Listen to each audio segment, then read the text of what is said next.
Ako po si Miss Winnie at ito ang ating kwento. Magandang araw po, Miss Winnie. Ako po si Anne, 40 years old po sa kasalukuyan. Ang kwentong ibabahagi ko po sa inyo ay nangyari noong ako ay 23 years old pa lamang, taong 2008. Ito yung panahong uso pa rin sa amin sa probinsya ang mga paligsahan ng pagandahan at mga sagala sa Flores de Mayo. Ang totoo po niyan, isa ko sa mga palaging nakakasali sa nasabing programa. Nag-aagawan kami ng kaibigan kong si Mia sa pagiging Reyna Elena. Kaso nung magkatuluyan na sina mama at ang papa ni Mia, nagpa siya akong ipaubaya na sa kanya ang titulo dahil maganda rin naman si Mia at may ilalaban pa. Literal ko siyang naging stepsister at magkasundo kaming dalawa. Kaso lang, iba si mama. Una pa lang, naiinis na siya kay Mia. Pilit niyang pinalalayo sa akin ng babae. Maliban kasi sa Flores de Mayo, napapasabak din kami sa paligsahan ng pagandahan na pinaglalabanan sa mga karatig barangay. Ito ang isa sa hindi ko makakalimutang karanasan sa buhay na nagbigay sa akin ng aral. Aral na dapat makontento tayo sa lahat ng bagay na meron tayo. Dahil ang taong hindi panatag sa grasya at kakayahang meron siya, nalulunod ng sobra at 10 beses pang babalikan ng karma. Huwag kang lalapit-lapit kay Mia ha, anak? Baka nakakalimutan mo. Kalaban mo siya sa pagandahan. Hindi ko rin gusto ang estilo niya ng pakikitungo sa'yo. Umaastang kawawa. Pero ma... Oh, huwag mong sabihin pati ang pagpapayo ko sa'yo aangal ka pa rin. Ang dami mo ng reklamo sa akin ha? Kailan ka ba makikinig habang pinagsasabihan ka? Hindi ko naman po kasi kailangan makipagkumpetensya kay Mia, ma. Pareho naman kaming maganda. Parehong may ibubuga. Sakali man, pareho kaming mananalo sa bawat paligsahan. Tumigil ka, Ann!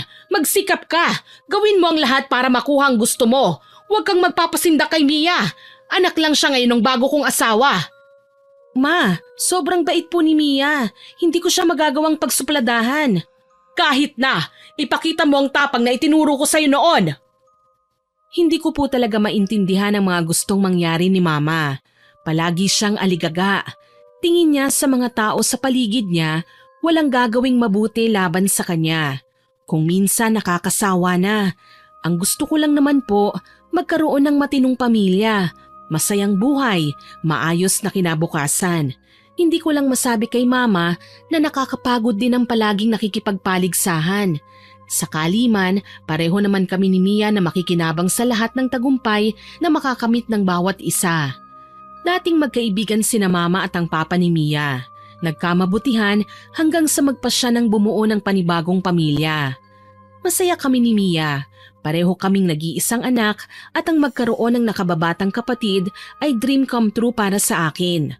Kaya kahit ilang beses pa akong balaan ng aking ina, patuloy ako sa pakikipaglapit kay Mia. Mia, kumusta? Ate Ann, ayos lang po ako. Mabuti naman kung ganon. Alam mo, masaya ako na magkakaroon na ako ng stepsister. Ikaw ba? Talaga? Hindi ka galit sa akin? Bakit naman ako magagalit?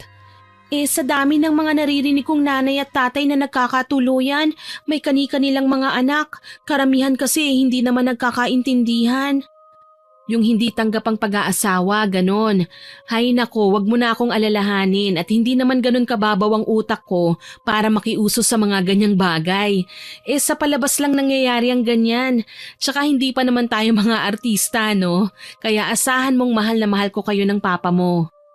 Ang bait mo palang talaga. Hayaan mo ate, masayang masaya din ako na naging stepsister kita. Ngumiti ako kay Mia bilang pasasalamat. Alam kong simula sa araw na ito, gagaan na ang lahat lalo na't sa usaping gawaing bahay, may katuwang na ako at makakasama. Dati kasi wala pa kaming washing machine kahit may kuryente na sa bahay. Kailangan pa naming dalhin ang aming mga labahin sa sapa sa di kalayuan. Isang araw habang naglalaba, lumapit sa amin si Paul, ang aking manliligaw. May hila-hila siyang lubid habang nakasunod naman ang nakataling kalabaw. Pinainom niya ito ng tubig sa sapa. Tuwang-tuwa siyang nakatingin sa amin. Mukhang nagkakamabutihan na kayo ni Mia. Mabait naman kasi si Mia eh. Tsaka masaya ako kasi matatawag ko na ang sarili ko na ate. Oo nga po, Kuya Paul. Magkapatid na po kami ngayon ni Ate Ann. Bagay naman kaming magkapatid, hindi ba, Paul? Tsaka may bago ka nang itatawag sa amin. Pamilya ng mga beauty queen. Masaya ako para sa inyo, sa totoo lang. Ang tanong, Ann, masaya ba ang mama mo sa kinalabasan ng relasyon nila ng papa ni Mia? Hayon, palagi niya pa rin sinasabi sa akin na dapat kalaban ang tingin ko kay Mia. Hindi ko raw dapat pinapaagaw ang titulo at korona. Sinabi ko naman po sa inyo, di ba? Hayaan na lang po natin si Mama Cecil. Sa pagkakatanda kong kwento ni Papa, sanay siyang nananalo ka sa mga pa-contest. Malay natin, nakikita pa rin niya ako bilang kalaban. Kalaban? Nasa iisang bahay na kayong dalawa. Sino man sa inyong manalo sa paligsahan, sa pagandahan, sa inyo pa rin uuwi ang karangalan. Ano pa ang kaibahan kung maglalaban kayo? Malay ko kay Mama, kung minsan hindi ko na masabayan ang mga trip niya eh. Utos dito, utos doon ang gusto. Sabayan mo na lang. Ganyan na talaga kapag tumatanda. Bawal suwayin yan, nag-ieskandalo. Umiiling-iling na wika ni Paul kaya natawa kaming dalawa ni Mia. Kagaya namin, madalas ding makakuha ng kapares si Paul sa tuwing may pa-contest sa bayan o di kaya sa Flores de Mayo. Magandang lalaki din kasi ang binata, matangkad at may kaputian. Bonus nga lang na walang halong kaartehan sa katawan dahil madalas namin siyang makitang lumulusong sa putikan para tumulong sa ama niyang magsasaka. Nagpatuloy na lang kami ni Mia sa paglalaba. Patapos na kami. Ang bait pa talaga ni Paul dahil hinintay niya pa kami. Ikinuha pa niya ng karosa ang kalabaw niya at ikinarga ang mga nilabhan namin. Pagdating sa bahay, sinalubong ako kagad ng aking ina. Mabutit nariyan ka na. Magbihis ka. Nagpatawag ng meeting si Kapitana. Malapit na naman ang piyesta sa ating barangay. Isasali kita sa Binibining Mayumi. Talaga, Ma? Naku, kailangan kaming dalawa ni Mia ang sasali dyan. Exciting nga yan, ate. Sino ang may sabing kasali ka, ha, Mia? Hala, magsampay ka na doon. Ma, alam mong hindi pwedeng pagbawalan si Mia. Kahit kapag nalaman to ng papa niya, isasali pa rin siya. Tsaka ano bang masama kung dalawa kaming representative sa pamilya natin? Maliban pa doon, kailangan dahan-dahan na akong magpahinga. Ibigay na natin to sa iba. Gusto ko na rin po ng normal na trabaho, Ma. Itigil mo nga yung kaartehan mo. Ikaw lang ang gusto kong isali. Halika na, pupuntahan pa natin ang organizer ng event. Opo, pero isasama ko si Mia. An, huwag matigas ang ulo mo, ha? Ate, hayaan mo na po. Marami pa namang pong susunod eh. Hindi ko maiwasang ngumiti ng pilit kay Mia. Alam ko naman kung bakit niya lang nasasabi yun. Ayaw niyang nagkakagulo, lalo na pinararamdam sa kanya ni Mama na mabigat ang dugo nito sa kanya. Kailangan niyang mag-ingat. Pero nandito naman ako eh, hindi naman ako papayag na apihin siya ng nanay ko. Kahit papaano, alam ko kung ano ang ugali ni Mama. Kilalang iskandalosa at ayaw patalo sa kahit na sino. Marami na siyang inaway at siniraan para lang makalusot ako. Kahit alam kong mali, wala akong magawa noon dahil natatakot ako kay Mama. Ngayon, kailangan ko nang ipaglaban naman ang gusto ko. Huwag kang mag-alala, Mia. Walang magagawa si Mama kapag nakalista na ang pangalan mo sa listahan ng mga sasali. Siguradong magagalit si Mama Cecil. Hihingi ako ng tulong kay Papa. Ang bait mo po talaga, ate. Huwag kang mag-alala. Hindi ko po sasayangin ang oportunidad na ibibigay mo sa akin. Mabuti naman kung ganon. Tsaka alam ko naman na magaling ka eh. Sayang ang talento mo kapag hindi to nahasa. Balang araw, gusto kong makita kita sa telebisyon at yung mga malalaking paligsahan ng pagpapaganda na ang sinasalihan mo. Paliwanag ko sa kanya. Niyakap na lamang ako ni Mia sa tuwa. Maya-maya pa, umalis na kami ni Mama at nagtungo sa lugar ng pagpupulong. Palihim ko ngang inilista ang pangalan ni Mia at kasunod naman ang aking pangalan kaya nang tawagin na ang kanyang pangalan, todo tanggi si Mama sabay sabing hindi sasali si Mia. Salamat na lang dahil nariyan si Papa, ang kanyang tunay na ama at nagpatulong nga ako na maging malinaw na ang pagkakasali ni Mia sa listahan. Walang nagawa si Mama kundi ang magdabog na lamang pauwi. Bakit mo ba inilista ang pangalan ng babaeng yon? Gusto mo ba talagang matalo? Mawag ka nga pong ganyan. Ilang beses ko bang sasabihin sa inyo na itrato nyo rin pong parang anak si Mia? Anak siya ng lalaking pinili niyong pakasalan. Hindi nga ako nagalit ng mag-asawa kayo ulit eh. Sinuportahan ko ang kaligayahan nyo. Kaya sana naman maging mabait po kayo kay Mia. Wala naman siyang ginagawang masama eh. Tse! Kalokohan! Tatay niya lang ang mahal ko. Hindi siya kasama doon. Mama naman, paano kapag ganyan din ang naging treat ng tatay niya sa akin na kahit mahal na mahal mo ko, papa naman niya ang nang-aapi. Matutuwa po ba kayo nun? Ibang usapan na yon. Para sa akin, kapag inapi ka ng tatay ni Mia, madali lang siyang hiwalayan. Napailing na lang ako sa kakitiran ng isip ni Mama. Hindi ko po alam kung bakit ganito na lang ang trato niya kay Mia. Napakabait naman ang aking stepsister para pagsupladahan niya. Gayunpaman, nagpapasalamat na rin ako na wala si Mia sa bahay ng mga sandaling yon kaya hindi niya narinig ang mga pagtatalo namin ni Mama. Pagdating kasi namin kagad kanina, inutusan niya na bumili ng ulam sa tindahan ng kawawang dalaga. Nung nagpahinga na kami kinagabihan, masaya kong ibinalita kay Mia ang ginawa kong paglista ng pangalan niya sa pa-contest. Gaya nga ng inaasahan ay tuwang-tuwa siya. Salamat ate hindi ko akalain na bibigyan mo pa rin ako ng oportunidad na makasali. Oo naman, tsaka ang gusto ko talaga manalo ka. Ano? Naku, hindi pwede yon. Magagalit si Mama Cecil. Ano naman ang magagawa niya? Alam mo Mia, ilang beses na akong nanalo sa mga paligsahan. Tsaka okay na yun na karanasan ko. Hindi ko na kailangan pang gumamit ng koneksyon kagaya ng nakagawian ni Mama. Minsan may mga pangyayari na kailangan nating ipagkatiwala sa iba kaysa panatilihing sa palad natin. Hindi habang buhay panalo pa rin. Hayaan mo po ate, kung ganyan po ang nais mong ipamulat sa akin, huwag kang mag-alala at hindi ako magpapatalo.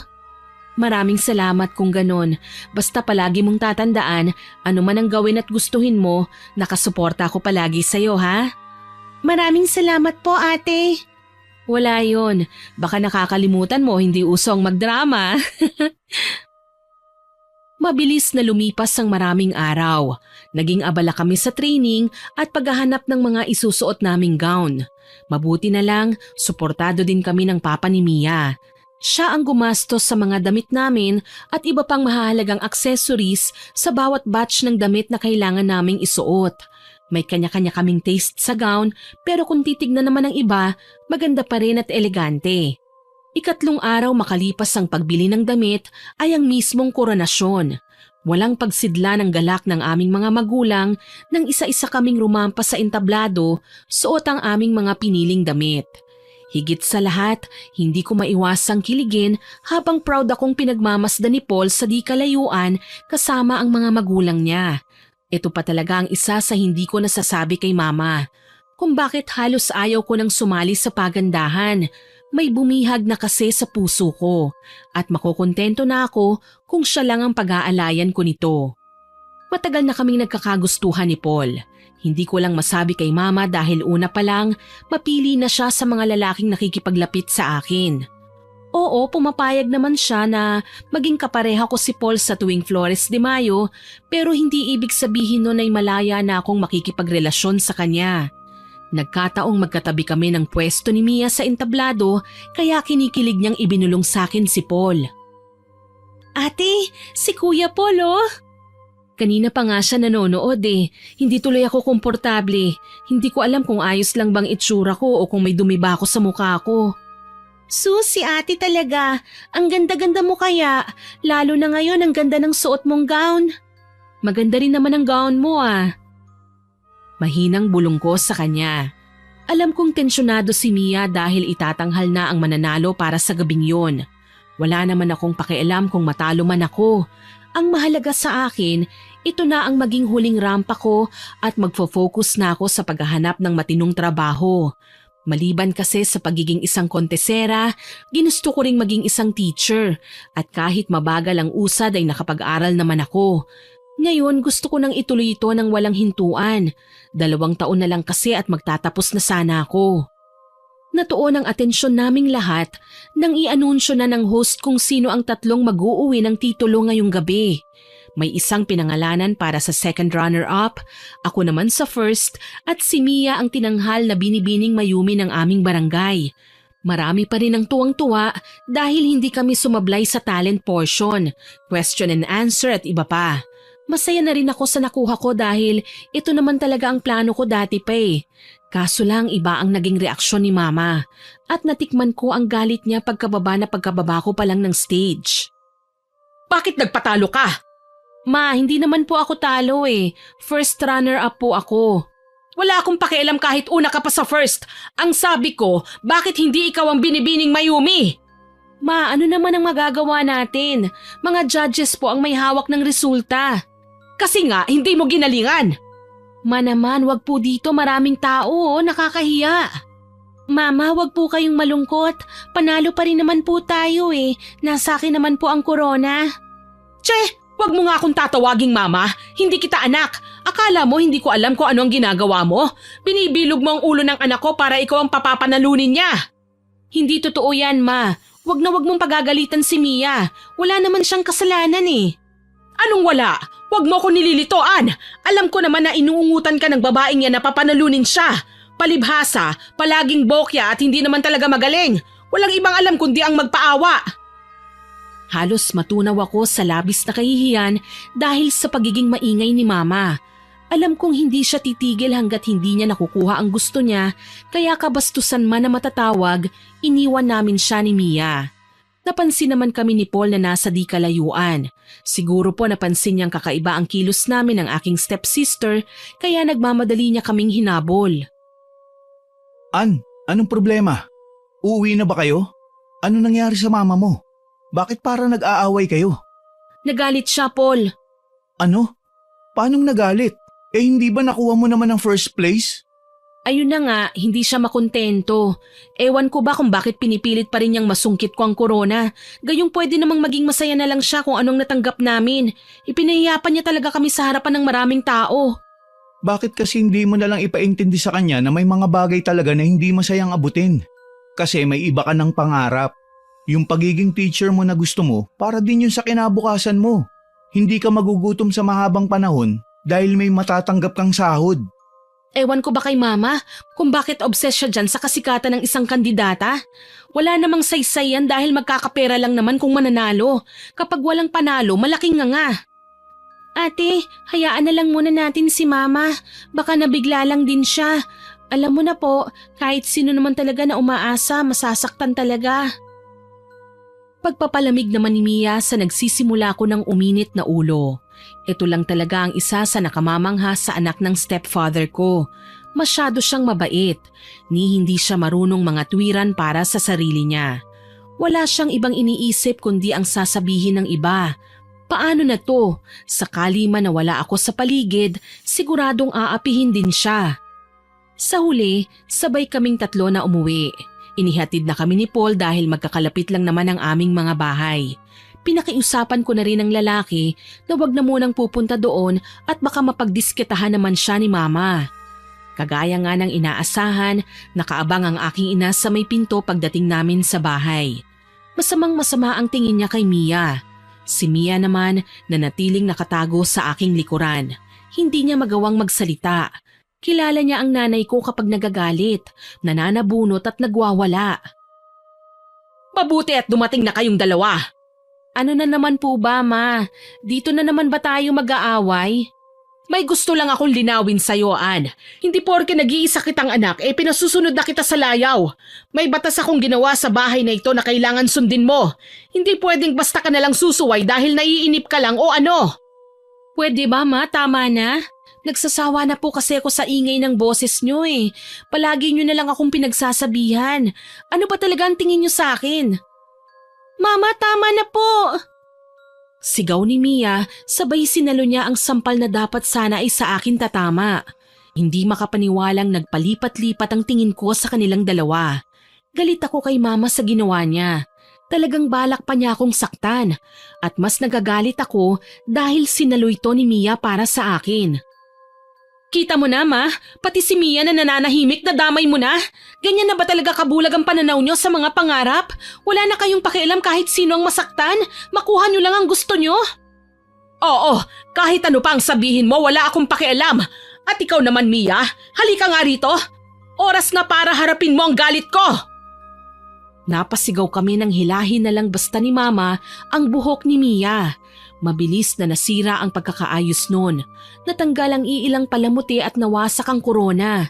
Alam kong malakas ang loob ni Mama na saktan si Mia dahil wala ngayon ang stepfather ko. Umaalis kasi lagi ang lalaki at madalas kaming naiiwan kay Mama para sa mga negosyo niya sa ibang lugar. Mama Cecil, wag po! Hindi ka na nakakatuwa? Ambisyosa ka? Nasasaktan na po ako. Ate, tulungan mo ako.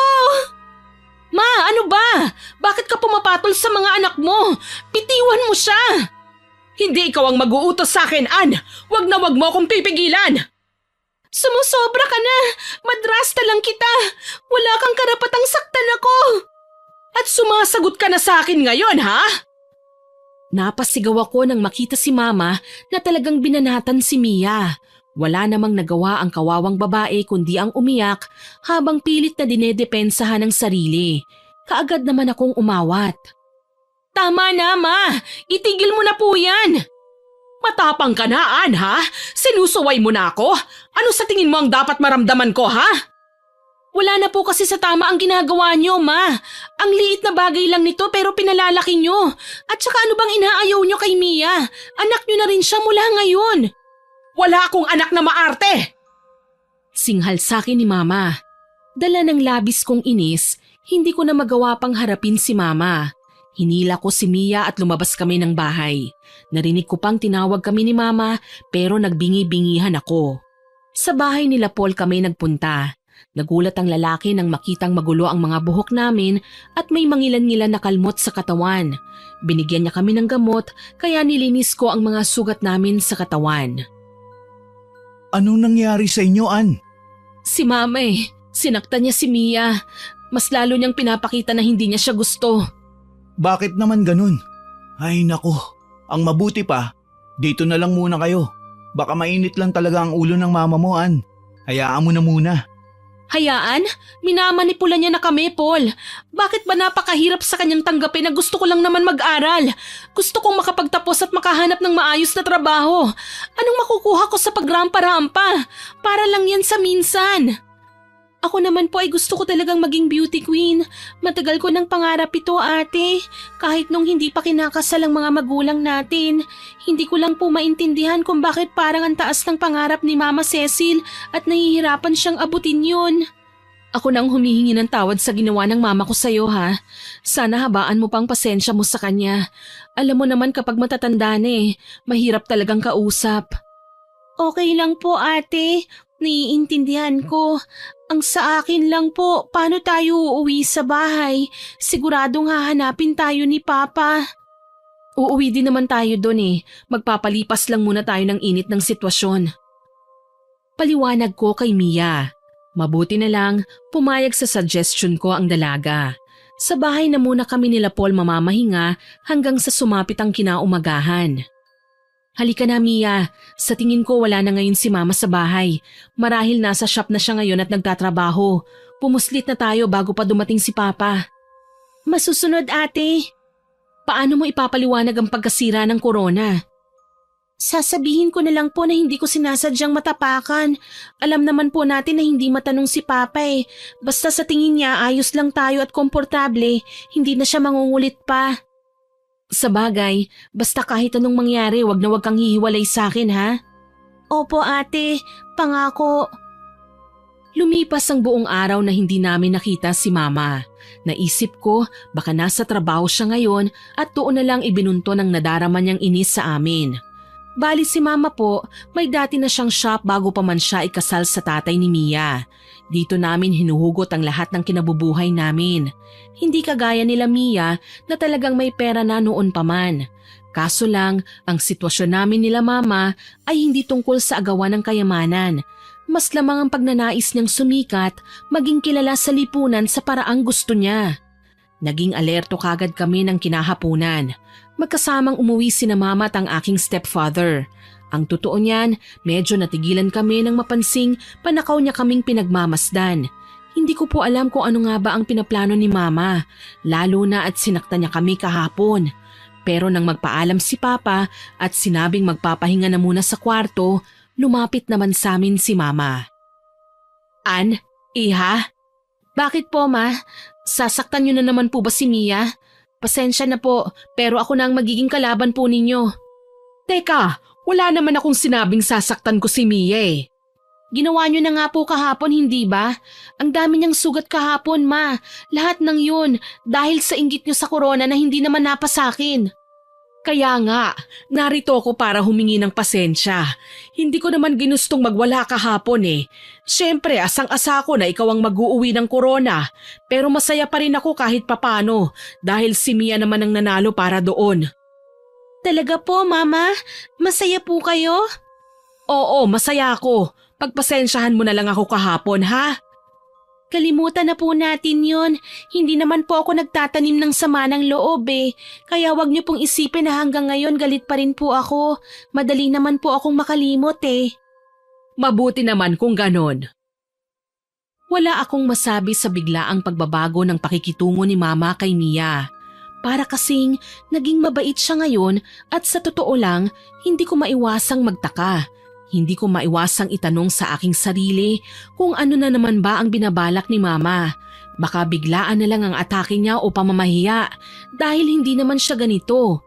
Gayunpaman, pinili kong manahimik at mag-obserba na lamang. Hanggang sa lumipas ang mga araw, muli na namang may imbitasyon para sa gaganaping paligsahan.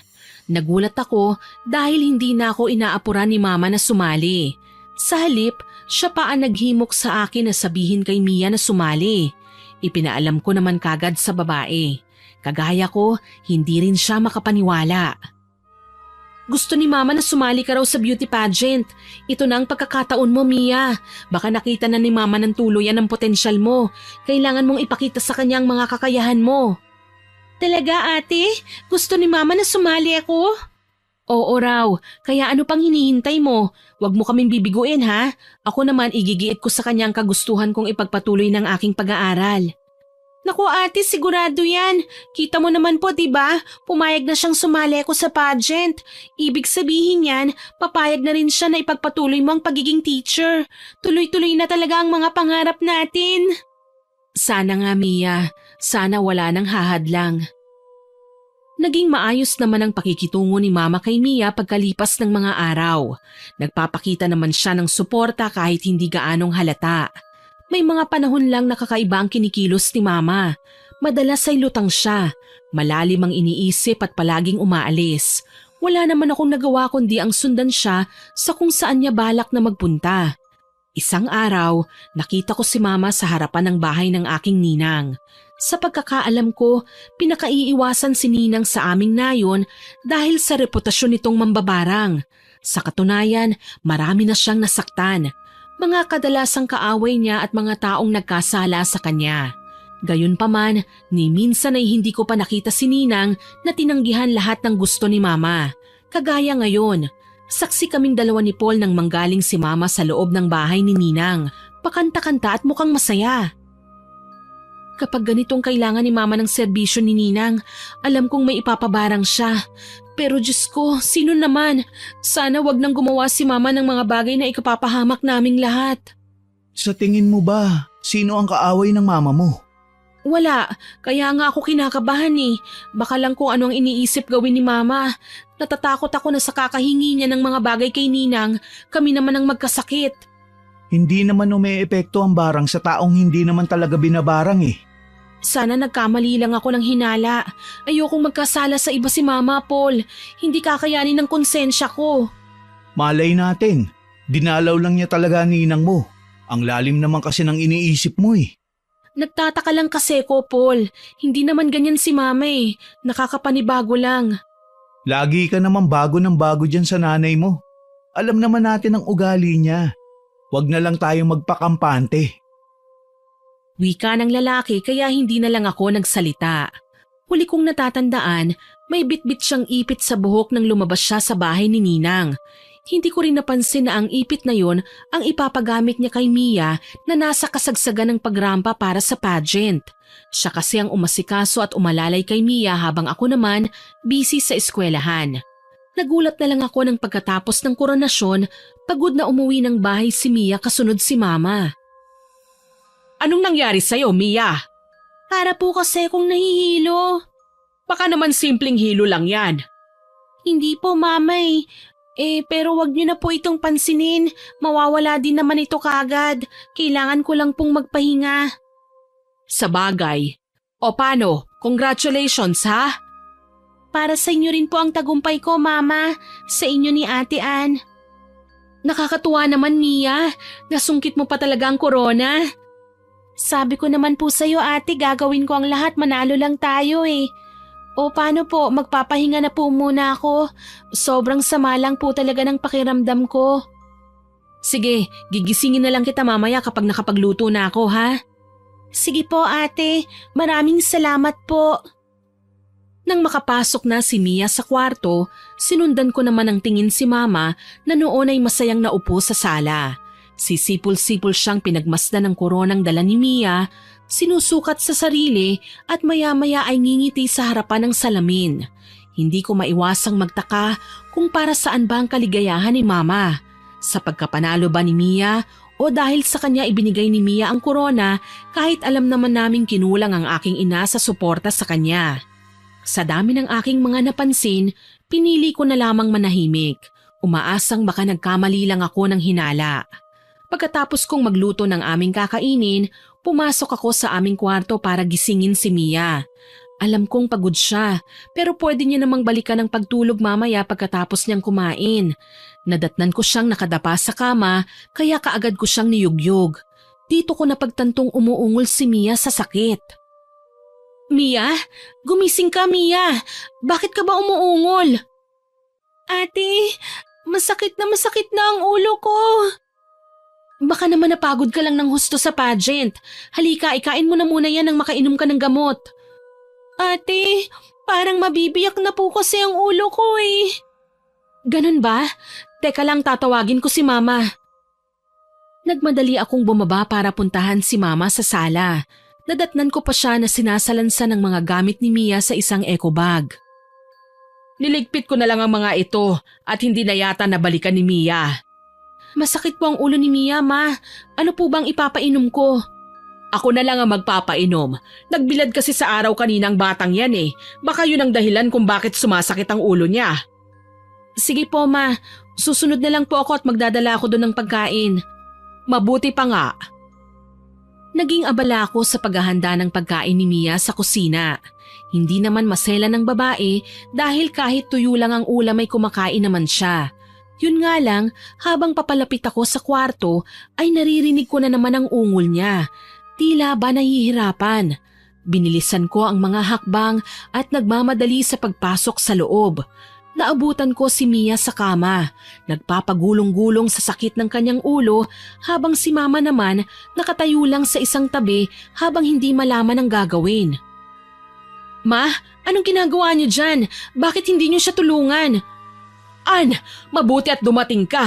Nataranta ako anak eh. Sigaw kasi siya ng sigaw eh. Hindi ba dapat po pinaiinom niyo siya ng gamot? Nawala nga sa isip ko eh. Sige na, ikaw na lang ang bahalang tumingin sa kanya. Nakalimutan ko may kailangan pa pala akong gawin. Ma, ano bang kalokohan yan? Sige na, aalis na ako. Ma naman wag mo akong iwan. Namimilipit na nga si Mia eh. Pero nagpakabingi pa rin si Mama. Sa katunayan, patakbo na niyang tinungo ang pinto ng kwarto tsaka nagmamadaling lumabas. Wala naman akong magawa para pigilan siya. Nagmamadali kasi siya kaya hinarap ko na lang ang namimilipit na si Mia at kaagad na inasikaso. Mia, ano bang nararamdaman mo? Yung ulo ko po ate, parang mabibiyak na. Teka lang, kukuha ko ng gamot Kailangan mo munang kumalma. Gusto mo ba tawagan ko si Papa? Huwag na po ate, maaabala lang natin si Papa. Mawawala rin naman po ito kaagad. Sana nga Mia. Sige na, kumain ka na muna. Susundan ko lang si Mama sa baba ha. Titignan ko kung ano ba talagang ginagawa niya. Opo, salamat ate. Sige, saglit lang ako. Wika ko sa kanya at umalis na pababa. Hinanap ko si mama sa silong pero wala naman siya sa kahit saang sulok ng bahay. Naglibot pa ako hanggang sa bakuran pero wala talaga si mama. Ni wala akong ideya kung saan ba siya nagsususuot. Bigla akong kinabahan nang maalala yung araw na nanggaling siya sa bahay ni Ninang. May bitbit siyang ipit na sa tingin ko nakakabit sa buhok ni Mia kanina. Posible ba na may kinalaman ito sa kanyang pagkakasakit? Kung sakali man na oo, ano ang gagawin ko? Mapapahamak si Mia. Baka ipinabarang siya ni mama nang wala kaming kaalam-alam. Nakakaduda pa naman ang biglaan niyang pagiging mabait sa aking stepsister. As in walang babala o abiso man lang ang pagbabati nila. Dahil sa pagkataranta, tinawag ko na lamang si Paul at siya ang hiningan ko ng tulong. Hindi pa raw kasi makakauwi ang papa ni Mia dahil may mga kailangan pang asikasuhing negosyo. Ang sabi lang, magpapadala ng pera sakaling kulang ang panggastos para sa susunod na paligsahan. Ganyan siya ka-supportive na ama kay Mia kahit sa akin na hindi niya tunay na anak. Nasaan ngayon si Mia, Ann? Nasa kwarto niya. Nag-aalala ako sa kanya, Paul. Baka napasobrang sakit ng kanyang ulo. Hindi na kasi siya nagsasalita nung kumalma na siya eh. Sigurado ka? Ano, dadalhin na ba natin siya sa klinik? Mabuti pa nga nang malaman naman natin kung ano ba talaga ang nangyayari sa kanya. Sige, magtatawag lang ako na masasakyan natin ha. Maghanda kayo. Tumango ako at kaagad na pinuntahan sa kwarto niya si Mia. Nasindak ako kasi hindi ko nagustuhan ang tagpong ginagawa niya nang dumating ako sa loob. Naabutan ko si Mia na kinakain niya ang sarili niyang buhok. Napasigaw ako at natatarantang pinigilan siya sa kanyang ginagawa. Mia, anong ginagawa mo? Ate, nawawala po kasi ang sakit ng ulo ko kapag kinakain ko ang mga buhok ko eh. Itigil mo nga yan. Hindi ka ba naaawa sa sarili mo? Nakakapangalahati na oh. Hayaan mo na ako ate. Maawa ka naman sa akin. Hayaan? Hindi kita pwedeng pabayaan. Heto nga't dadalhin na kita sa doktor. Singhal ko sa kanya kaya wala siyang nagawa kundi ang umiyak. Hindi na lamang siya umangal nang makita niyang papalapit na sa amin si Paul at inaalalayan siya palabas ng bahay namin. Pagdating sa klinik sa bayan, tinignan kagad ng doktor si Mia. Kukunot-kunot ang kanyang noo. Wala siyang makitang matinong findings ukol sa nararamdaman ng dalaga. Basta sinabihan lang kami na re-resetahan niya ng gamot si Mia tapos ipapainom. Ayun lang at hindi na siya kailangan magtagal sa doktor. Iniuwi nga namin kagad si Mia pagkatapos ng check-up. Napaalam ko na sa papa niya ang nangyari at nangakong uuwi kagad kinabukasan oras na matapos na ang inaasikaso niya. Natakot ako at kinabahan nang hanapin ng stepfather ko si mama. Pinagtakpan ko na lang siya dahil ayaw ko naman na maging dahilan pa ito ng kanilang pagtatalo. Isa pa, nariyan naman si mama nang dumating kami ni Mia sa bahay kasama si Paul. Saan ka ba nanggaling, ma? Bakit bigla kang nawala? Diyan lang sa labas. Kayo, saan ba kayo nanggaling? Bakit parang humahangos pa kayo? May emergency kanina dito, ma. Tapos bigla kang nawala. Eh may importante din kasi kung ginawa kanina eh. Bakit ba? Tsaka alam mo anak, heto, para hindi mo masabing hindi ko inaasikaso si Mia, ipainom mo sa kanya itong kape. Ann, ihatid na kaya muna natin si Mia sa kwarto niya. Baka gusto niya nang humiga eh. Mabuti pa nga, para mapainom ko sa kanya ang kape. Ano pong klaseng kape yan, auntie? Native yan, Paul. Bakit? Gusto mo ba? Natitira pa naman dito na pwede kong ipainom sa'yo. Naku, wag na po. Uminom na kami kanina bago umuwi. Inalalayan ko lang talaga si Ann na maihatid dito si Mia. Mabuti naman kung ganon. Sige, kayo na ang bahala sa kanya. Hinatid namin sa kwarto niya si Mia at hinayaang makapagpahinga. Mula doon, napapansin ko na ang palaging pagbabantay ni mama sa kanya. Para bang pinakikiramdaman niya kung may ibibigay ba kaming iba sa babae kagaya ng gamot o kung anong mga pagkain na kaduda-duda sa kanya. Kalaunan mas lumala ang kalagayan ni Mia. Tuluyan na siyang nakalbo dahil sa panakanakang paglantak niya ng sariling buhok. Umabot pa sa puntong pati ang kanyang anit ay nagsusugat na kaya hindi na namin ito magawa pang gamutin gamit lang ang ointment. Pina-check up namin ulit siya sa doktor pero ang sabi, allergies lang daw ang meron sa pangangati ng anit ni Mia. Nakakaawa naman si Mia, no? Ang bait niya pero nagkaroon siya ng ganitong karamdaman. Ewan ko nga ba kung bakit eh. Ang hirap tanggapin na malala na ang kanyang sitwasyon ngayon. Gusto ko siyang tulungan pero hindi ko naman alam kung paano. Sa tingin mo ba, maniniwala ka kapag sinubukan natin siyang ilapit sa albularyo? Subok lang naman, Ann. Walang mawawala. Bakit? Malaki ba ang tsansa na gagaling siya sa albularyo? Ibig kong sabihin, nahirapan nga ang mga doktor na kumpleto sa gamot at kagamitan, hindi ba? Paano pa ang albularyo na mga dahon-dahon lang ang ginagamit? Malay natin. May mga sakit naman talaga na hindi gumagaling sa doktor kasi naghahanap ng herbal. Parang ganun. Sige, mukhang ligtas naman yung sinasabi mo. Pwede naman natin siyang patignan sa albularyo. Kung ganun, bukas maaga akong babalik dito. Isasama ko yung albularyo na titingin kay Mia. Sige ba, maraming salamat ha. Oo naman, basta ikaw. Kahit papaano, napanatag naman ako sa mga sinabi ni Paul. Magsasama na lang daw siya ng albularyo. Hindi ko naman akalaing matagal ko na palang kilala ang albularyo na tinutukoy niya. Si Mang Pedring na nagtitinda ng mga langis sa bayan. Mabuti na lang wala si Mama sa bahay ng mga sandaling yun. Napag-alaman kong madalas siya sa bahay ng aking ninang. Hindi ko alam kung ano ang ginagawa niya pero habang tumatagal, nagbabago na ang pakikitungo ni Mama sa amin.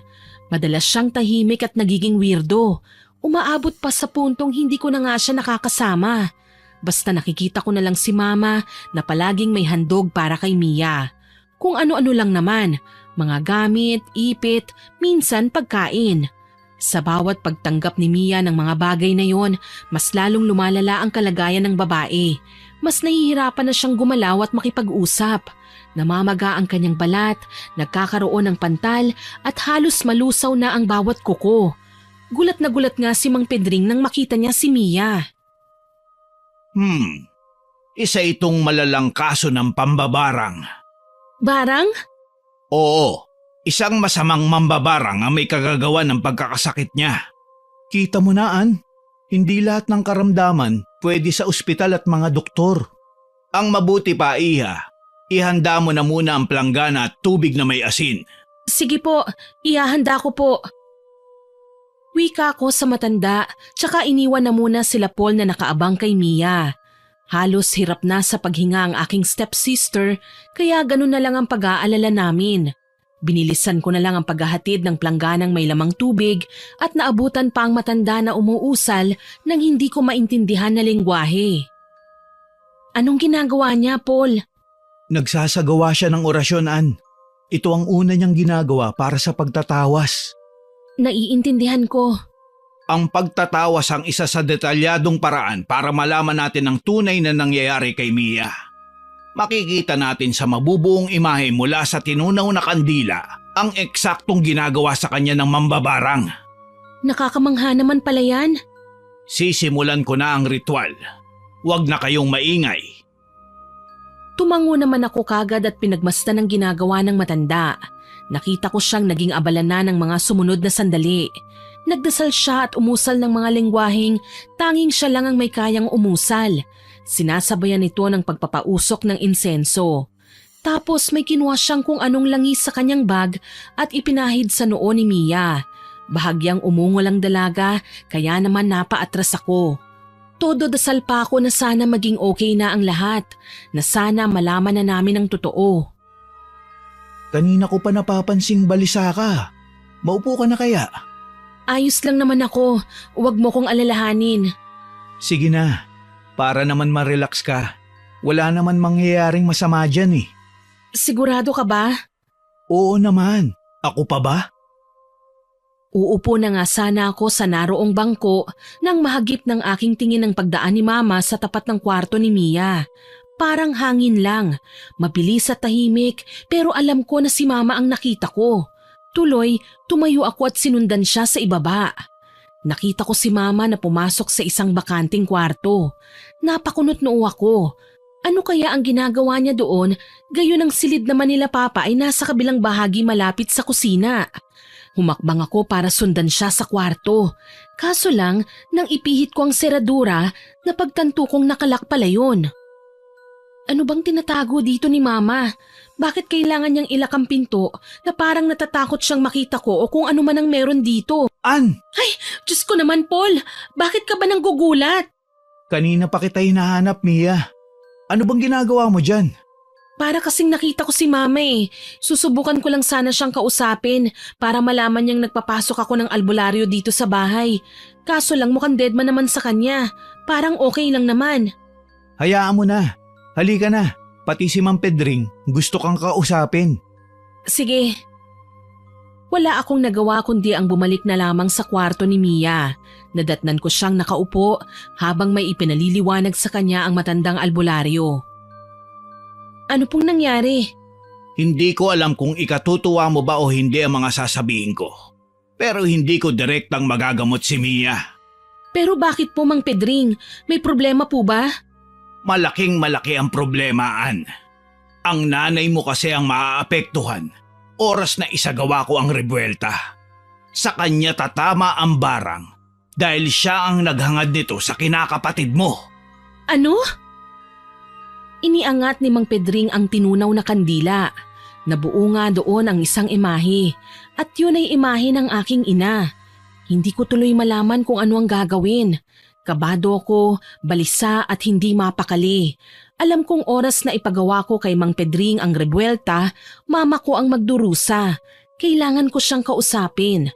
Alam kong may kinalaman ang nangyayaring ito sa pagkakasagutan namin tungkol sa pagtanggi ko na sumali pa sa mga paligsahan.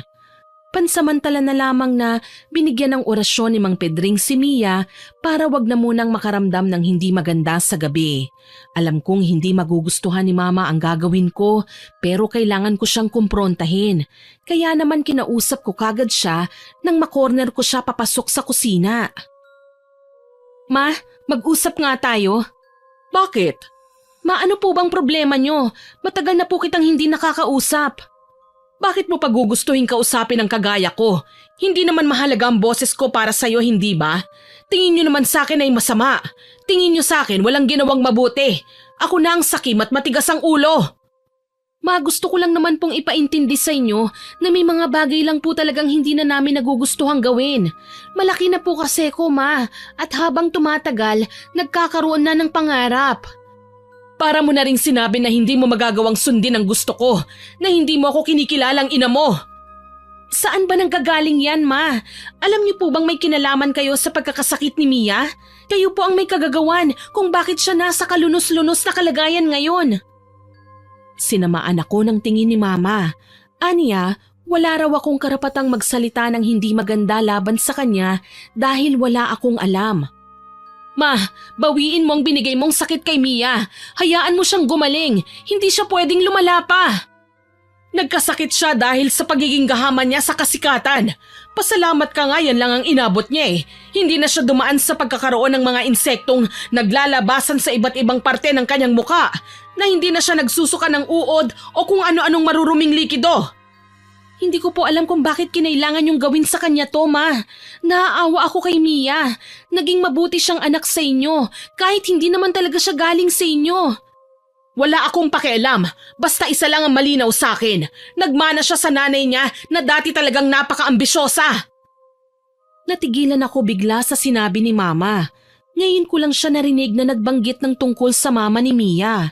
Dati kasi, kapag napag-uusapan ito ng stepfather ko at ni Mia, hindi naman siya nakikisali. Tapos ngayon basta na lang niya babanggitin, kahit sa aking pagkakaalam patay na ang mama ni Mia kagaya ng aking papa. Ano naman po ang kinalaman ng mama ni Mia sa pangyayaring ito, Ma? Hindi mo alam?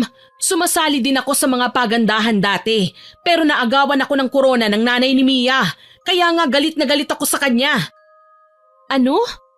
Oo, gusto kong maging reyna. Gusto ko ako lang ang tanghaling panalo. Pero anong ginawa ng nanay ni Mia? Umeksena siya at nagpakitang gilas. Ang masaklap pa, naitsapuera ako. Hindi ko po alam na may ganyang kayong nakaraan, Ma. Hindi niyo naman po kailanman naikwento sa amin ang tungkol sa bagay na yan. Bakit ko ikukwento ang sarili kong kabiguan? Para pagtawanan ako? Gawing kaawa-awa? Ha! Hindi mo pa alam kung ano ang mga kaya kong gawin, anak. Pilit kong kinalimutan ang kaalaman na ito noon nang dumating ka sa buhay ko. Pero bakit bumalik ngayon, Ma? Kawawa naman po si Mia. Wala siyang kasalanan. Walang kasalanan? Ganun ka kasigurado na wala nga siyang kasalanan? Hindi mo ba nakikita? Paulit-ulit pa rin nangyayari ang hindi dapat mangyari. Ano po bang ibig niyong sabihin, Ma? Ikinuwento sa akin ni Mama na kung ano raw ang ginawa ni Mia ngayon, ganun din ang ginagawa ng nanay nito kay Mama noon. Para sa akin, wala namang katuturan ng rason ni Mama. Maliit na bagay lang kung tutuusin. Hindi kailangang palakihin ang issue. Pero para sa aking ina, tila pa buong buhay na siyang naging miserable dahil lang dito. Kaya naman muli kong binalikan si Mia sa kwarto at kinamusta siya. Mahihirapan akong kumbinsihin si Mama na gumawa ng kahit na ano. Nadatnan kong tulala sa ibabaw ng kanyang kama si Mia.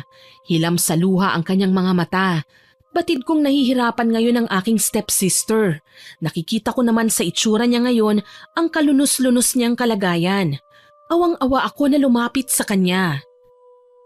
Ayos ka lang ba, Mia? Mukha ba akong ayos, ate? Hirap na ako. Wala naman akong kasalanan eh. Pero bakit kailangan kong pagdaanan ng lahat ng ito? Nahihirapan na ako eh. Alam ko at naiintindihan kita.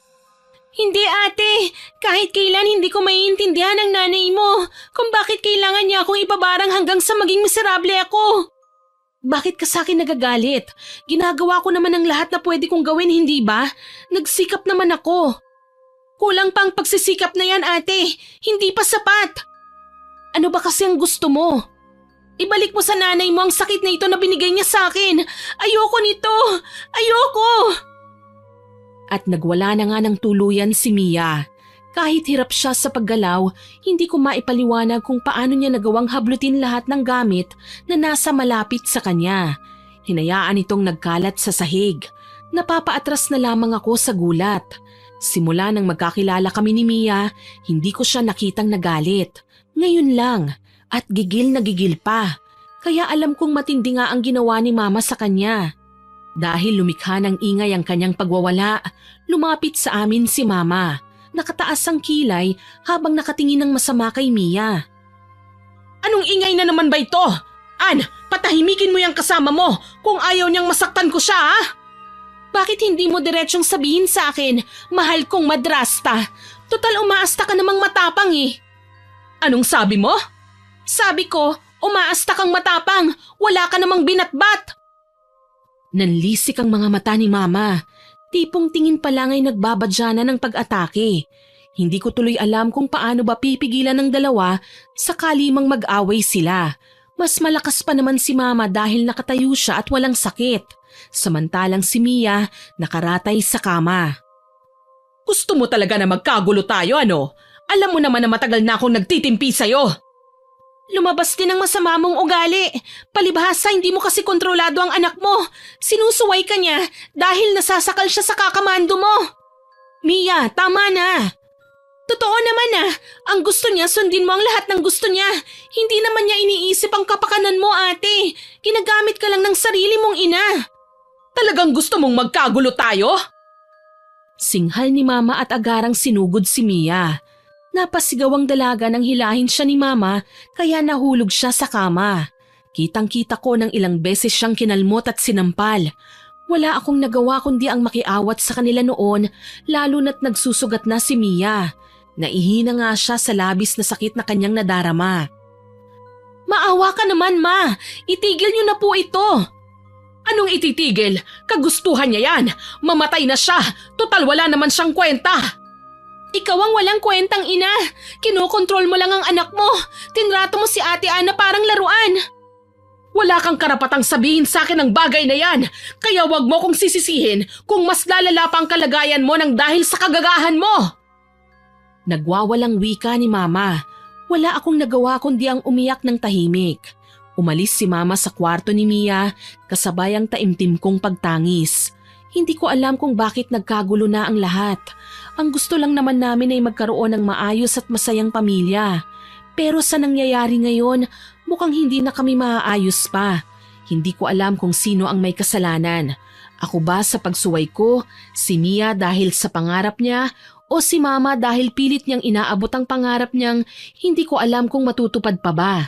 Basta natagpuan ko na lang ang sarili kong umiiyak sa balikat ni Paul, na siyang tanging nakakaintindi sa sakit na dinaranas ko ngayon. Alam niyang hindi ako kailanman magsusumbong sa papa ni Mia. Natatakot din naman akong masaktan ng mama ko. Siguro, hahanapan ko na lang ng paraan na pagbatiin silang dalawa kahit alam kong imposible matapos lamang ang gulo na ito. Huwag ka nang malungkot. Ganyan naman talaga ang magpapamilya nag-aaway. Minsan hindi nagkakaintindihan. Pero palagi mong tatandaan na sa bandang huli, kayo-kayo rin lang ang magkakampi. Hindi naman magkakagulo kung hindi gumawa si Mama ng mga bagay na alam kong ikawawasak ng pamilya namin eh. Sobra na rin kasi siya eh. Lahat na lang ng sa tingin niya ikaaangat ng pangalan niya, pinapatos niya kahit mahirap. Mahirap man, pero darating ang araw magiging okay din ang lahat, Ann. Magtiwala ka lang. Alam kong hindi tayo pababayaan ng Panginoon. Sana nga, Paul. Ngayon nga kahit masakit, napagpasyahan ko ng bigyan ng leksyon si Mama. Kailangan niyang pagbayaran ng masamang ginawa niya. Mahina akong sambit. Alam ni Paul na masakit para sa akin ang ginagawa ko, pero kailangan para gumaling si Mia. Hindi dapat na para kay Mia ang karamdamang ito eh. Para kay Mama kasi, siya naman ang nangarap nito. Tuloy, sinamahan niya ako sa bahay ni Namang Pedring. Kinausap ko ng masinsinan ng matandang albularyo tungkol sa solusyon na naisip ko. Pumayag naman si Mang Pedring. Aniya, wag akong mag-alala at hindi naman maaapektuhan ng sobra si Mama. Sapat lang para mapagtanto niya ang kanyang mga pagkakamali. Pagkatapos ng naging pag-uusap namin, umuwi na ako sa aming bahay. Inalagaan at binihisan ko si Mia. Hinintay ko ang pagdating nila Mang Pedring at Paul. Kinagabihan, dumating nga ang matanda dala ang iilang halamang gamot na gagamitin niya para ipantapal sa mga sugat ni Mia. Salamat po at dumating kayo. Oo naman, darating ako. Hindi ba't pinag-usapan na natin to? Akala ko lang po kasi ipagpapabukas na ninyo. Iya, tumatakbo na ang oras. Hindi natin alam kung ano pa ang pwedeng mangyari sa susunod o baka naman gumagawa ulit si Cecil ng hakbang para mapalala ang karamdaman ni Mia. Kailangan na nating kumilos kagad. Hindi naman pwedeng babagal-bagalan tayo. Salamat sa pagsama mo kay Mang Pedring dito ha. Walang anuman, Ann. Sinimulan na ng matanda ang pagsusumbalik ng barang na dumapo kay Mia. Muli, nagsindi kami ng insenso at nagpausok. Nalalanghap ko ang bango nun sa buong kwarto. Nakaka-relax, nakakapagpakalma. Pero hindi ko magawang isipin ang sarili ko ng mga sandaling yon. Nakatuon ang atensyon ko kay Mia, nakasalukuyang ginagamot ng matanda. Tumayo lang ako sa isang tabi, tahimik na pinagmamasdan ng paligid hanggang sa mapansin kong lumalamig na ang temperatura sa paligid. Nagkaroon na ng mga ingay na hindi namin alam kung saan nanggaling. Nagbago ang kulay ng mga mata ni Mia. Naging pula at maugat kaya gayon na lang ang pagkataranta ko. Anong nangyayari kay Mia? Sinasapian siya ng taong nambarang sa kanya. Ano ba naman yan? Binarang na nga, sinapian pa? Ganyan talaga, Ann. Para mas mapadali ang pagtataboy ni Mang Pedring ng nambabarang sa sistema ni Mia. Sabay kaming napalingon ng magsalita ang matandang lalaki. Kung sino ka man na nasa likod ng pananakit sa babaeng ito, magpakilala ka! Hindi! Ayoko! Ayaw mo, ha? Naglabas ng buntot pagi si Mang Pedring at walang babalang hinampas sa braso si Mia. Napatalon ako sa gulat nang pumalahaw sa sakit ang babae. Masahol pa sa baboy ang pinakawalan niyang atungal. Bakit mo ako sinasaktan? Bakit? Nagtatanong ka pa talaga? Alam mo naman siguro na may atraso ka sa batang ito, hindi ba? Wala akong atraso sa kanya. Ginusto ko lang na sumikat, pero agaw eksenang babaeng yan. Porke agaw eksena ba'y kailangan mo nasaktan at bigyan ng karamdaman? Ganun ba? Ano ba sa tingin mo? Hindi pa ako nahihibang para hayaan na lang si Mia na magsaya habang ang nanay niyang haliparot ay halos sirain ang buhay ko noon. Bakit? Inutusan ba ni Mia ang nanay niya na gawing miserable ang buhay mo? Sabihin mo ngayon, sino ka? Bigyan mo ko ng pangalan! Bigyan mo ko ng pangalan! Wala kang makukuha sa akin, tanda! Papatayin ko si Mia at hindi niyo na matutulungan pa! Muli, hinampas ni Mang Pedring ng buntot pagi si Mia. Umatungal ang babae na animo sinisilaban. Sinubukan niyang magpumiglas pero hinampas pa rin siya ng pangontra. Pumalahaw na si Mia hanggang sa kalaunan nagbabago na ang boses niya. Nagiging kahawig na ito ng boses ni Mama. Dito na ako kinabahan. Dahan-dahan akong umatras at pumuslit palabas ng kwarto. Dumiretso ko sa silid ni Mama at naulinigan ko nga ang boses niyang umuungol. Palihim akong sumilip at nagpasalamat nang makitang bukas ang pinto. Bahagya ko itong tinulak.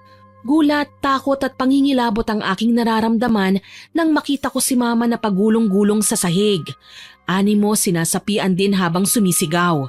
Ang nakakasindak pa, namamagana ang braso niya na tila dinaanan ng ilang hagupit na parang kagaya ng ginawa ni Mang Pedring ngayon kay Mia. Diyos ko, hindi yata't si Mama ang sumapi kay Mia. Bakit nasa kanyang pamamaga? Bakit parang siyang naapektuhan ng mga hagupit ni Mang Pedring? Isa na ba talagang mambabarang si Mama? An, nandito ka lang pala. Ang sabi ni Mang Pedring, huwag mong lalapitan ng mama mo. Siya ang nambarang kay Mia. Pero Paul… Alam kong naaawa ka sa mama mo. Pero hayaan na muna natin, An. Makakausap din natin ang mama mo. Hindi porke siya na ang may gawa ay sa kanya nagaling ang kapangyarihan. Minsan, ginagamit din siya para makapaminsala sa iba. Sige, iiwasan ko na muna si Mama. Malungkot kong wika at umalis sa lugar na yon. Binalikan ko na lamang si Mia at inasikaso. Sa mga oras na yon, kalmado na si Mia. Luhaan pero halatang pagod. Tila ba hindi siya nakatulog ng maayos. Kumusta ka na, Mia? Hirap na po ako, ate. Hindi ko na kaya. Huwag mong sabihin yan. Hindi ba sabi ko sa'yo, marami pa tayong sasalihang contest? Hindi naman natutuwa ang mama mo sa ginagawa ko eh. Minamasama niya ang lahat. Alam ko, pero hindi ba dapat huwag tayong papaapekto? Ganyan lang siya ngayon pero darating ang araw, ikakatuwa rin niya ang ginagawa mo. Ayoko na, ate. Susuko na po siguro ako. Huwag mong sasabihin yan. Nakita mo naman na ginagamot ka ni Mang Pedring, hindi ba? Hindi ka namin susukuan. Gusto ko lang po kasing itanong, bakit humantong sa ganito ang lahat? Naging mabuti naman akong tao. Naging masunurin akong anak at mapagmahal na kapatid. Minahal ko kahit hindi ko kadugo, ate. Hindi ko masasagot yan, Mia. Sa ngayon, kailangan muna nating pagkatiwalaan ang isa't isa. Wala naman akong ibang hinangad kundi ang gumaling ka eh. Malungkot kong pahayag kaya nagkaiyakan kaming dalawa. Kahit papaano, naiintindihan ako ni Mia. Niyakap ko siya at pinaramdam sa kanya kung gaano ko siya kamahal. Maging si Paul, natuwa sa nakikita sa amin ni Mia. Inakbayan niya kami at sinabihang walang imposible kung habang nagpapagamot ay tatawagin din namin ng Panginoon. Paano po si Mama, ate? Kahit nagtatampo ako sa kanya, nag-aalala rin po ako. Huwag kang mag-alala. Ako na ang kakausap kay Mama. Alam kong maiintindihan niya ang lahat. Siguro nilamon siya ng kapangyarihang mambarang, kaya nabulag siya sa katotohanan. Oras na napaintindi ko sa kanya ang lahat. Siguro naman babalik din sa dati ang lahat. Sana nga po, ate. Namimiss ko na po yung dating saya ng pamilya natin. Yung saya nung bagong kasal pa lang sina Mama at Papa. Ngumiti ako at niyakap si Mia ng mahigpit. Alam ko naman na darating din kami sa bagay na yun. Ang kailangan lang, ayusin namin ang gusot sa pamilya namin. Matagumpay naman na naisagawa ni Mang Pedring ang rebuelta. Sa ngayon gumagaling na si Mia, samantalang si Mama naman ang nagkakasakit. Totoo nga ang sinabi ng matandang albularyo tungkol sa kapangyarihan na nanghihipnotismo dahil nagawa na nga nitong makaalala ngayon. Hindi ko akalaing matindi na pala ang pinsalang nagawa ko sa inyo ni Mia, anak. Nagpabulag ako sa galit at inggit. Ma, mabuting anak si Mia. Nakahanda siyang patawarin ka. Sa katunayan, nag-aalala nga siya para sa iyo ngayon eh. Hindi mo naman kasi ko dapat na inaasikaso, anak. Kaya ko naman ang sarili ko. Hindi mo na ako kailangang bantayan. Napakalaki ng kasalanan ko sa inyo, kaya wala akong karapatang umasta na ani mo'y isang karespe-respetong ina. Napaiyak ako sa mga sinabi ni Mama. Napagtanto ko na malinaw na ngayon ang pag-iisip niya. Kaso nga lang sa tuwing napapatingin ako sa katawan niya, gusto kong maiyak. Malala pa siya kay Mia. Namamaga din ang balat niya at may mga sugat-sugat na nilalabasan ng nana. Minsan ko pang nahuling may langaw sa kanyang mga sugat, kaya gayon na lang ang awa ko kay Mama. Tama nga si Mang Pedring. Triple o higit pa ang daranasin ng isang mambabarang kapag narebuelta sa kanya ang sumpa. Pero umaasa naman ako na pansamantala lang din ito, na hindi magtatagal magagawa na rin naming mapagaling si Mama. Kailangan lang niyang matutunan muna ang halaga ng bawat buhay, lalo na ang buhay ni Mia na hindi man niya kadugo ay kinilala pa rin siyang ina. Magtiwala ka, Ma. Gagaling ka rin. Balang araw magiging okay din ang lahat. Nakakahiya ang ginawa ko, anak. Hindi ko akalaing makakasira ako ng buhay para sa pansarili kong kagustuhan. Sana mapatawad mo ko. Hindi ko naman ito ginusto. Ma, pamilya po tayo. Ano man ang problema, pwede natin tong pag-usapan. May kasalanan din naman kasi ako sa inyo kaya pakiramdam nyo binigo ko kayo. Pero ma, itong pag-aaral ko, parte ito ng pagsisikap ko na makapagtapos para maipagmalaki nyo ako balang araw. Yun na nga ang ikinahihiya ko, anak Kasi ako itong matanda na may edad na, pero ako pa ang nagpapasunod sa inyo ng masamang gawain. Sana talaga mapatawad niyo ako. Bago pa man ako makayakap kay Mama, nakita kong bumaba sa hagdan si Mia. Medyo makinis na ulit ang kanyang muka. Dahan-dahan nang nanunumbalik sa kaayusan ng kanyang balat at nawawala na rin ang mga sugat. Kahit namayat siya at namumutla, kita naman sa mukha niya na wala siyang iniinda. Gagaling na talaga siya. Patawarin niyo rin po ako, Mama. Naging lapastangan po ako sa pagsagot at paglaban sa inyo. Sana po maging okay na tayo. Kahit po madrasta lang kita, sayo ko naman po talaga natikman ang magkaroon ng nanay. Kasi dati iniiwan lang ako lagi ng tunay kong ina. Hindi man lang niya ako iniisip na anak niya ako. Mas ako ang may malaking kasalanan, Iha. Kalimutan na natin ang nangyari. Alam ko naman na kahit kailan hindi na maibabalik ang nakaraan. Ang kailangan lang natin gawin, ayusin at patatagin pang lalo ang ating pamilya. Ayun, tama, Ma! Tuwang sambit ko sabay yakap sa kanilang dalawa. Kahit nangihina si Mama, nagawa niyang makipagsaya sa amin at hindi na ininda pa ang kanyang karamdaman. Iniisip niya na parte yun ng pagbabagong buhay niya. Kailangan pagdaanan para malaman ang kahulugan ng buhay. Sa paglipas ng mga araw, hindi naman naging malupit si Mang Pedring at pinagaling niya rin si Mama. Natanggal na ang barang sa kanyang katawan at namuhay kami ng mas masaya kesa noong una.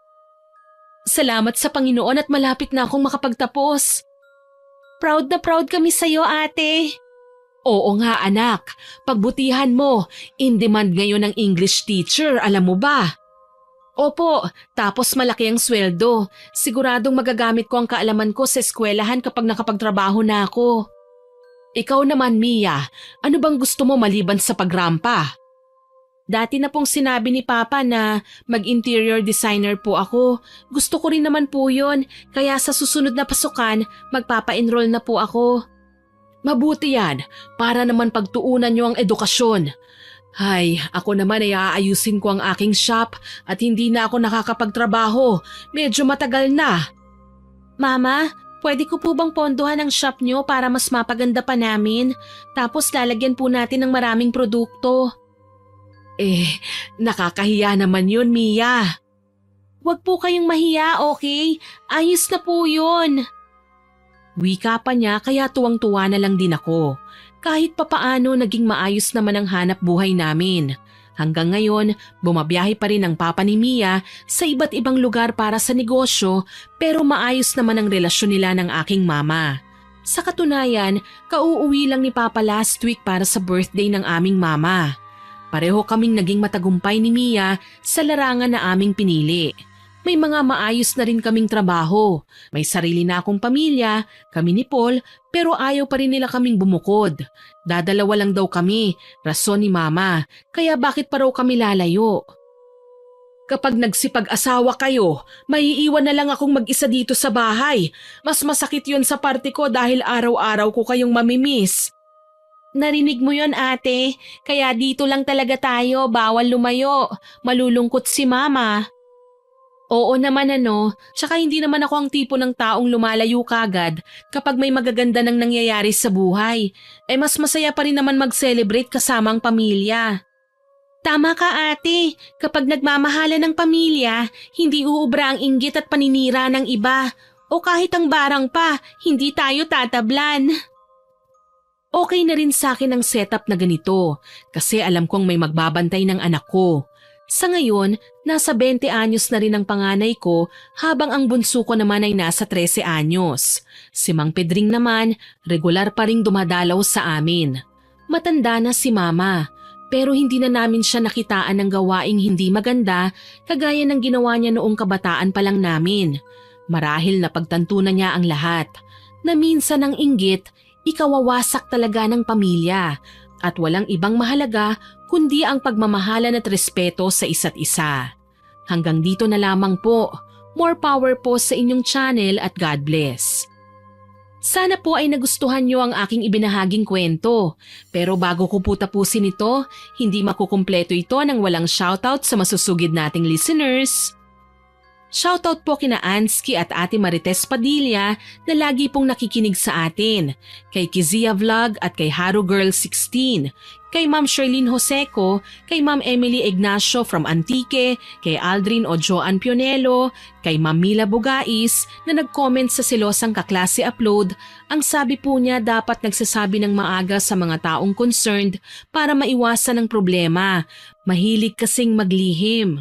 Naku, salamat po sa pagko-comment sa kwentong ito, ma'am. Shoutout din po kay Flor Delis Clapero, kay Ma'am Mabel Madrigal, kay Maymay Lohera, kay Ma'am Maribeth Peldonan from Saudi Arabia, kay Ma'am Maria Benitez, kay Ma'am Maria Teresa Vista. Hello din po kay Ma'am Evelyn Reyes na nag-comment sa Selosang Kaklase Upload. Ang sabi po niya, ang sarap ng mahal ka ng taong mahal mo. Pero ayun lang, super sakit kay Clarissa dahil hindi siya mahal. Mabuti na lang at nagparaya siya dahil kung gagawa pa siya ng masama, mas lalo niyang pagsisisihan. Sana makatagpo siya ng tunay na pagmamahal. Salamat po sa pagko-comment ninyo, Ma'am Evelyn. Shoutout din po kay Yasi Pangilinan, Africa Montañez, Ma'am Cynthia Gallardo, kay Frances Hazel Oboza, Arlene Torquiza, kay Ives Marie Buhay Japan Channel na nag-heart po sa comment niya sa last upload natin. Kay Ma'am Normita Legaspi, kay Ma'am Maria Tesnape na solid abanger daw po sa upload natin. Thank you po ma'am. Sa Team Bonal Audio na sina Nords Huntik, Jan Paso, Neil Philip at Edward, salamat po sa pakikinig at suporta ninyo.